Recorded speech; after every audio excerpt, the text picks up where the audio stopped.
එකක් ලොකුත් නෑ. ඊළඟට කන්නේ බලගෙන මහ එක. පින්කි. ඇයි? ඔයා කෙවින්ට කතා කරනවද? පින්කි මොකටද කෙවින්ට කතා කරන්නේ? මේ ඔයා පොඩ්ඩක් එන්නකෝ. හැම එකටම මෙතන එන්නේ. ඇත්තට ඇයි මං කෙවින්ට කතා කරන්නේ? කෙවින් කිව්වාට කෝල් එකක් ගන්න කියලා.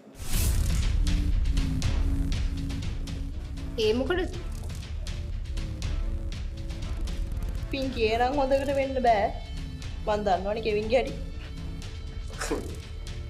පින්කි ඉතින් දන්නවනේ ඇයි කියලා. නෑ මන් දන්නේ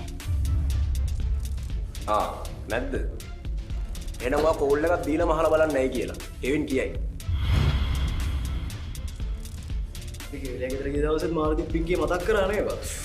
ඕනේ. මේ පින්කි මේ කෙවින්ලා ගෙදර ගිහින් තියනවද? අනේ නෑ. ඔය මේ ලෑලි තියෙන ලයින් ගෙවල් වගේ නෙමේ. කෙවින්ලා ගෙදර මාර ලොකුයි මාලිගාවක් වගේ. අඩු රූම්ස් එහෙම නේ බං ඈ. මොකදගේ ලක්ෂ රූම්ස් වගේ.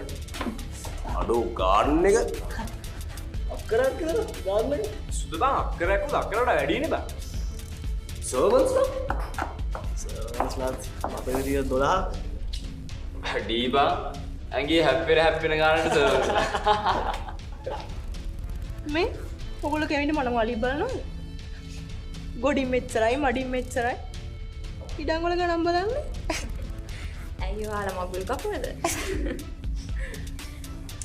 ඕ අයිතින් මේ කෙවින්ලගේව නෙවෙයිනේ. යාලා තාත්තම නගරාධිපති වෙන්න හම්බුනේවා. එච්චරයි. ඔව්නේ. ඒව ඉතින් ඔය